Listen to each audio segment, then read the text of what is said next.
Hello, and welcome to another video lecture for Mr. Mosier's 8th grade American history class. Today's topic is the Constitution, understanding checks and balances, separation of powers, and federalism. So let's get started on these important concepts in the Constitution. The reading for today's reading is Chapter 6, Section 1, Understanding the Constitution, pages 182 to 186. The guiding questions in this lecture are, what are the checks and balances? How can Congress check the power of the President and the courts? How can the President check the power of the Congress and the courts? How can the courts check the power of the President and the Congress? What is an amendment? And then what are the powers of only the state governments? What are the powers of only the federal government? And then what power do the state and the federal government share? Our founding fathers, when they wrote the Constitution, were very paranoid about tyranny.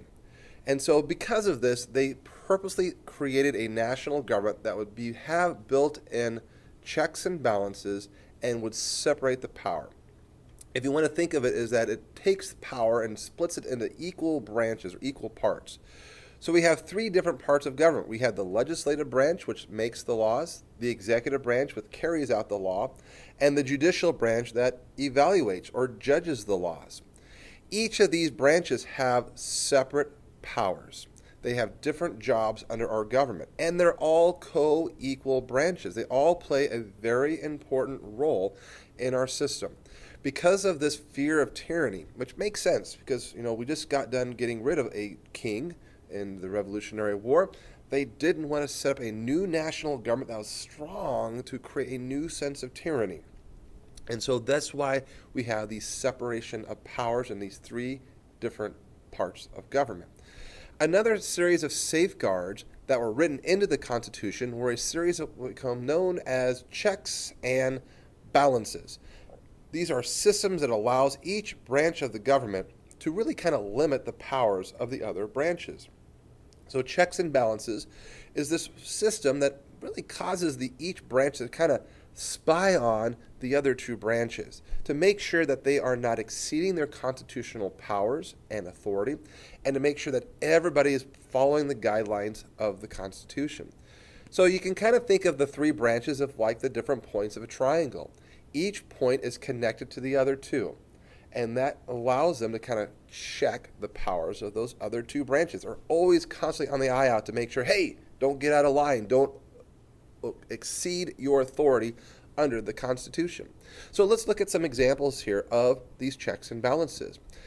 The Congress and the President have checks involving the passage of laws. Even though Congress gets to write the laws, before they go into effect, the President has to agree to them.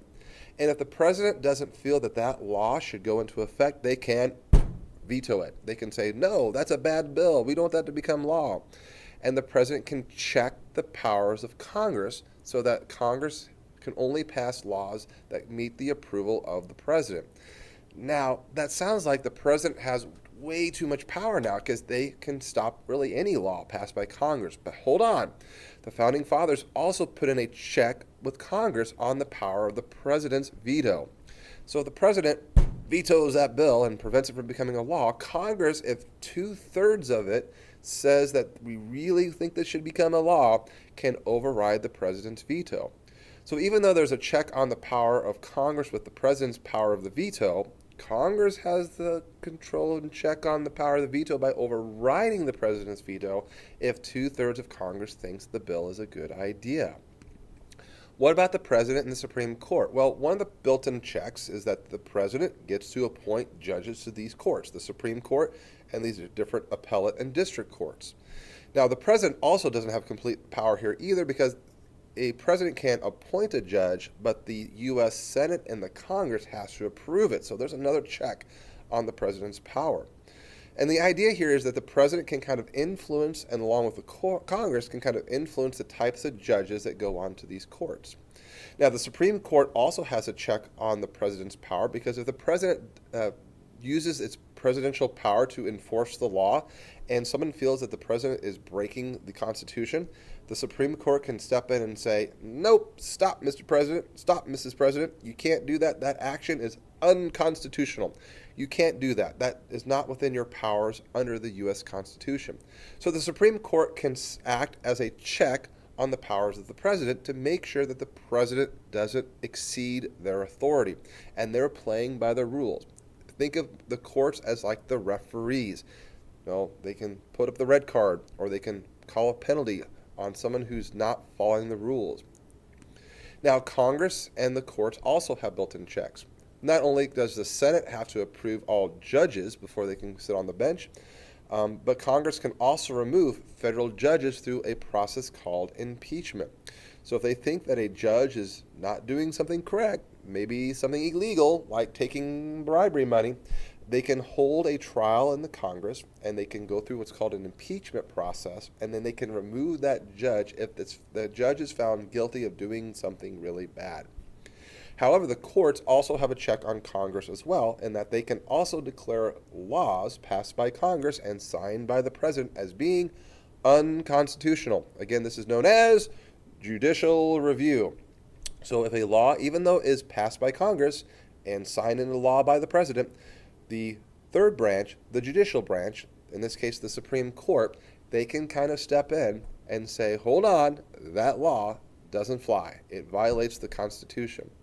Now, the Constitution, when it was written in 1787, the Founding Fathers kind of knew that this was not going to be a perfect out-of-the-gate document, that there might have to be minor tweaks or changes as new generations of Americans dealt with issues.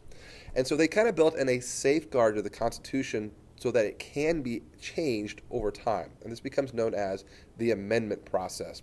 An amendment is just a change to the Constitution.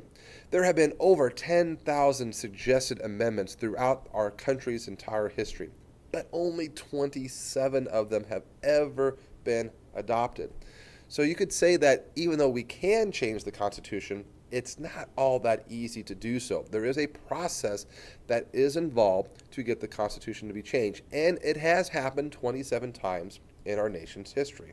But it's not something that can be done just on a wild whim. It has to be really something that the majority of the country really wants to see happen.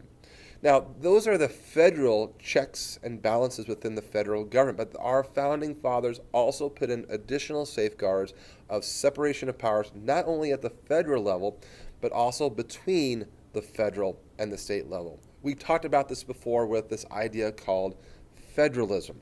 We didn't want to have the states have all the power of government, and we didn't want to have the new national government have all the power. So let's spread it out and give some things that states can do and some things the national or federal government can do, and we call that, under our system, federalism. Under federalism, only the federal government can do these things: print and coin money. So that's why we have the same currency across all 50 states. Only the federal government can control relations with foreign countries. We have ambassadors of America. We don't have a Nebraska ambassador or a Texas ambassador to England or France. We have an American ambassador who speaks on the country's entire behalf. And if Congress passes a law, those laws impact everybody in the entire country. And so laws that get passed in the National Congress are supreme over the laws of state and local government. Now, there are some areas where there's some overlap between the federal level and the state level. Examples include like raising taxes.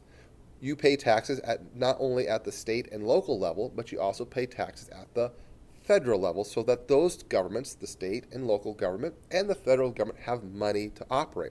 That's why we pay taxes.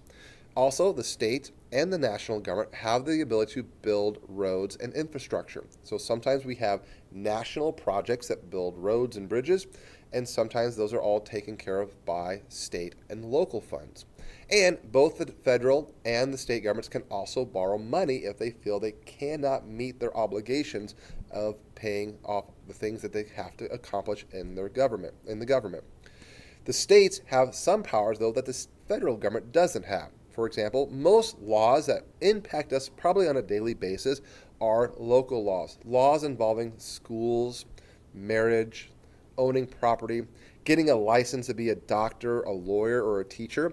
Those are all handled at the state level. And most criminal laws like robbery, theft, murder, most of those kinds of laws are usually handled at the state level, not at the federal level.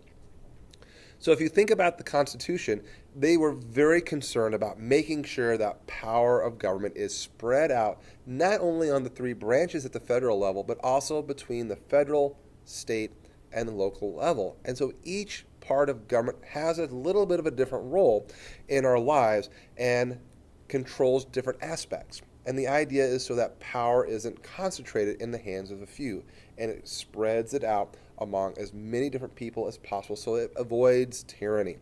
So the idea of federalism is this idea of keeping us safe under tyranny, so there's no bossy people telling us how we should live our lives, but we have a government at the state and local level to kind of help manage our communities, but we also have a strong federal government to make sure that we as a country stay united and strong as well.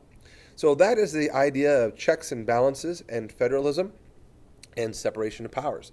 As always, if you have questions, please make sure you come talk to your teacher, and I'll talk to you later. Thanks for listening.